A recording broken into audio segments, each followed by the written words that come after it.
Olha só, o medo da morte é algo muito prevalente, muito comum ainda para o homem. Por quê que o homem tem tanto medo de morrer? Allan Kardec ele é muito claro. Isso vem de um atavismo, isto é, uma repetição de vícios, os interesses materiais, a ideia que a igreja passou e que nós mesmos, enquanto reencarnados por lá no século XVIII, XIX, em algum lugar do passado, ajudamos a apavorar. Porque a morte ela é usada como um recurso para trazer e manter os fiéis de acordo com aquilo que era o interesse do momento. E Kardec percebe essa herança psicológica, estas ideias antigas, e através da eloquência da imortalidade da alma, permitindo no livro O Céu e o Inferno, todo aquele compêndio, toda aquela reunião de espíritos que voltaram para contar sua própria história, que a vida era mais importante que a morte. A morte, como está no livro dos Espíritos, é apenas uma desagregação molecular. Apenas isso. Então, você citou o céu e o inferno, e nesse livro o Kardec fala que os espíritas não temem a morte, ou pelo menos não deveriam temer. É Fala, verdade. fala um pouco sobre isso. Bem, eu gostaria de falar por todos, eu só posso falar por mim. Mas nós temos que lembrar que somos seres humanos. E a doutrina espírita tem pouco mais de 150 anos. Alguns de nós que estamos no movimento espíritas ainda somos os párias do passado, as criaturas que vieram nesta reencarnação para se superar. Então, realmente reconhecendo o trabalho desta obra, do acolhimento dos braços da Dona Isabel na Casa do Caminho, a gente percebe que muitos são egressos de muitas escolas filosóficas, de muitos exércitos, ao longo de todas as nossas histórias reencarnatórias. E precisamos desses exemplos da doutrina espírita, de pessoas de farol espiritual, como Chico Xavier, como a Dona Isabel, como a Ivone Pereira e tantos outros, Eurípides Barzanufo, e outros que compõem esta nova proposta para o nosso espírito imortal, desataviar-nos, desligar os nossos medos enquanto seres humanos pela certeza da imortalidade da alma. Então, Neandertal, as pessoas têm muita dúvida em relação a essa transição. A separação do corpo e da alma é dolorosa? Da alma do corpo é dolorosa? O professor Ney Prieto Pérez foi muito lúcido quando ele trouxe todas aquelas explicações que André Luiz oferece para nós. Inclusive Allan Kardec foi quem antecipou essas primeiras respostas. Tudo vai do apego, tudo vai daquela ideia que Kardec deixa no Céu e Inferno, no Céu e o Inferno, em especial nas revistas espíritas, quando o espírito tem muita culpa, quando ele se sente ainda preso aos interesses familiares, quando ele ainda está preso às suas conquistas materiais, ele imputa a si próprio um sofrimento maior moral do que o próprio desligamento do corpo físico, como nos ensina Allan Kardec. Então, o nosso desafio é viver desapegando-nos, reeducando dentro da doutrina espírita com muita naturalidade, como fez Chico Xavier. Chico levou a vida toda para viver o espiritismo dia após dia, sem pressa, vivendo a prece, vivendo a bondade, vivendo todos os parâmetros do homem de bem no Evangelho segundo o Espiritismo. A bondade, o perdão, a compaixão, a paciência, o silêncio. Construir dentro da própria família, começando por ela, toda uma consciência da vida continuar depois do túmulo. E nós temos todas as explicações dentro da doutrina espírita, dentro do ângulo da moral, dentro do ângulo da filosofia, dentro do ângulo da ciência e principalmente com a propriedade da bondade divina de permitir que os espíritos voltem para nos contar. A gente tem muita literatura a respeito disso. Eu gostaria de lembrar André Luiz. Foi o primeiro, pelas mãos de Chico Xavier, que contou como foi o seu desencarne no plano espiritual. O que ele encontrou, o abraço de Clarencio, a reconstrução da sua própria ideoplastia, Quando ele se queixa, Lísias, não consigo melhorar. E Clarice diz, você precisa mudar o seu aspecto mental, reeducar-se, o seu emocional, para que o seu perispírito acompanhe a sua mudança espiritual, que reflita você, a melhora, a cura, e daquele momento em diante ele começa a reconstruir as expectativas emocionais, deflagrando um novo campo mental otimista do trabalho, a terapia do trabalho em nosso lar, onde ele pega um vassourão, um balde e vai limpar nas câmaras de retificação, quem sabe a ele mesmo, resgatando-se naquele serviço de amor. E eu me lembro que quando muito jovem li pela primeira vez e estou sempre relendo o livro Nosso Lar e convido você a relê-lo, são mais de 2 milhões de exemplares, 50 milhões de pessoas já leram no mundo todo os livros de Chico Xavier, da psicografia de Chico Xavier, mas em especial em Nosso Lar, no momento em que ele acorda nas câmaras de retificação e diz para a Dona Laura, porque ela manda perguntar por Lísias o que aconteceu com ele, porque ele começou a trabalhar e durante 3 dias e 3 noites ele não voltava para a casa de Dona Laura, para o abraço dela, e ele manda dizer, diga a Dona Laura que encontrei o meu caminho, estou servindo, sendo útil em nosso lar. Então, Neandertal, pelo que você está falando, a gente pode se preparar, nos exercitar para a morte, para a gente morrer, viver bem para morrer bem. É isso? Com certeza. Todos os que viveram assim voltaram para contar que foram muito bem-sucedidos. Então, a educação espírita, o Evangelho segundo o Espiritismo, vivido dentro das nossas possibilidades, mas alcançando etapas, se modificando realmente, buscando compreender para se libertar, olhar nos familiares, na esposa, nos filhos, no trabalho, nos ideais nobres da busca científica, das respostas filosóficas, que nós estamos aqui a caminho. Nós somos imortais. Como disse Jesus, somos mesmo das estrelas. Estamos na terra de passagem. Estamos Neandertal, Daniela, mas nós somos imortais. Numa única persona espiritual. Somos espíritos no corpo, mas imortais. E esta ideia precisa prevalecer para que a gente possa ter um decesso muito bem, muito melhor do que tivemos em outras vidas, sempre confiantes em Deus. Aliás, Jesus disse, aquele que vive em mim não vê a morte. Neandertal, no que consistem as leis morais? São os códigos de ética que Jesus trouxe no Sermão da Montanha. E eu acho que Allan Kardec ainda não foi totalmente compreendido por aqueles que estudam o Evangelho.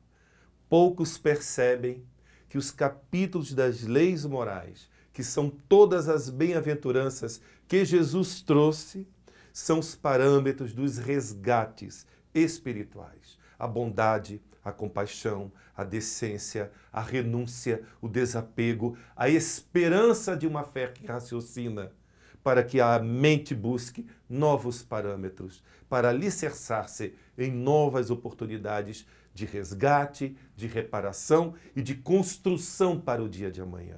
Nós espíritas temos uma oportunidade única enquanto religiosos. Temos a consciência que poderemos construir o nosso amanhã agora. E eu amo a frase de Chico Xavier. Eu amo aquela frase que Daniel Filho coloca no filme Chico Xavier. Muito embora eu não possa voltar atrás e escrever um novo início, qualquer um pode começar agora, e eu também, e você também, a escrever um novo final. Seja ele de estrelas de luz. É o que eu desejo. A ideia do nada é uma ideia que aterroriza os homens e existe uma intuição da imortalidade. Agora, onde encontrar provas da imortalidade? A doutrina espírita é pródiga. Eu fico pensando naquelas mães que foram todas amparadas por Chico Xavier.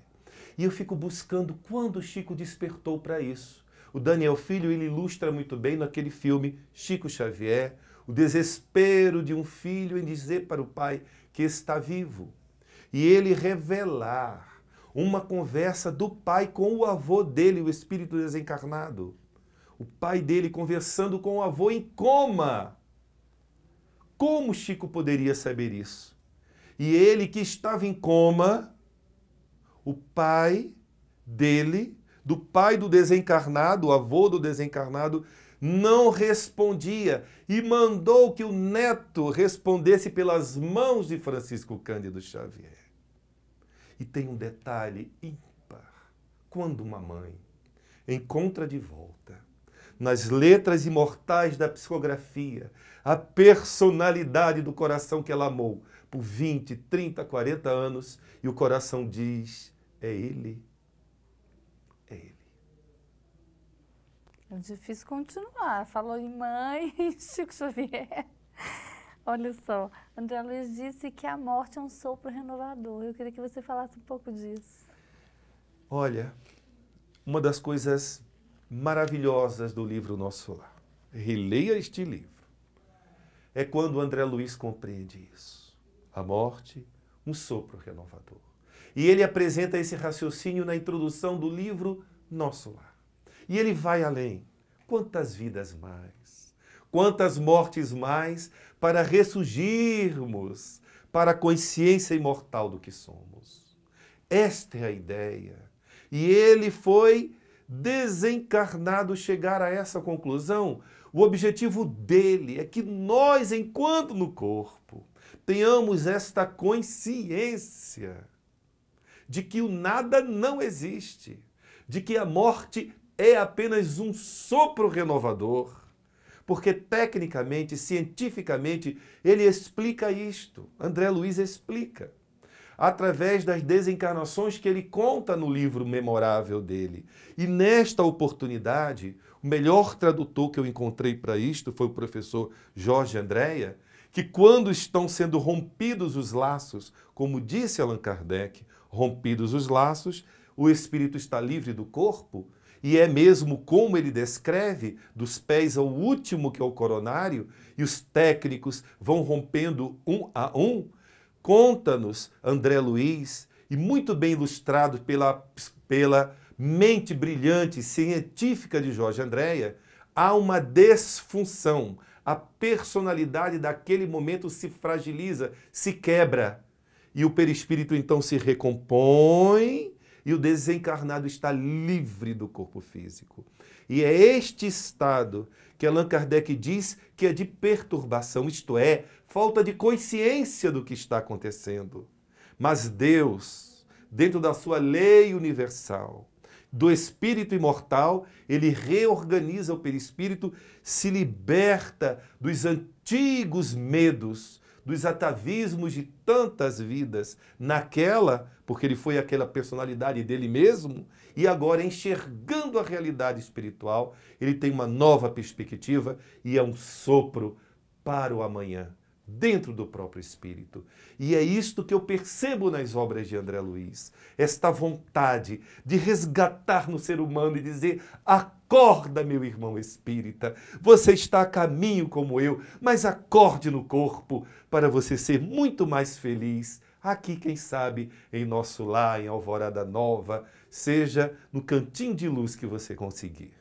Eu acredito nisto. Eu também. Você falou em consciência e a lei divina, ela regula a consciência. Qual que é a nossa missão na Terra? A nossa missão na Terra é evoluir. Porque esse objetivo do encarnado, como está no Livro dos Espíritos, se compreende a reencarnação como oportunidade de progresso. Progresso é evolução.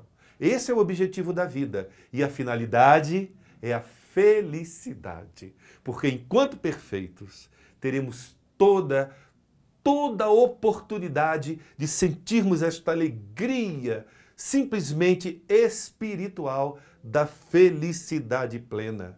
Autoconhecimento, controle total e apenas a vida dos infinitos mundos, para podermos retribuir a Deus na pessoa da nossa consciência, porque a lei dele está em nós, totalmente de acordo, sentindo dentro de nós. Esta é a finalidade da vida, a felicidade, o objetivo, a evolução. E é por isso que estamos encarnados, para evoluir. Se nos parece que a dor é um resgate, ela também é uma porta para o futuro. Ela também nos permite o futuro de escrevendo o melhor, aceitando o melhor e construindo um futuro melhor ainda no corpo. É isto que eu entendo, é isto que eu faço há quase 40 anos dentro do movimento espírita, lembrando e vivendo o que eu ensino, que é este o meu grande desafio. Estar de acordo com aquilo que a doutrina espírita me ensina, dentro da conformidade do que eu posso, mas dentro de tudo aquilo que eu posso, me tornar melhor e consciente de que sou imortal. Estou no corpo, mas amanhã estarei de volta ao plano espiritual, que é de onde eu vim e para onde todos retornaremos. E aí a gente completa, ou pelo menos inicia a nossa caminhada rumo à verdadeira felicidade, né? Que começa na Terra. Essa é a nossa escolha. Por isso de tantos livros e as comprovações. São as mães que voltam e buscam através da mediunidade, são as obras de Manuel Filomeno de Miranda, são as obras de Ivone Pereira, que encontrou vários amigos de várias etapas encarnatórias, resgatando aqui no Brasil, criando novos amanhãs. São os amigos de Bezerra de Menezes, que reencarnam e ele identifica um a um e vai acolhendo com amor e mostrando dentro do coração do espírita que ele é imortal e ele está predestinado ao conhecimento total com a felicidade total.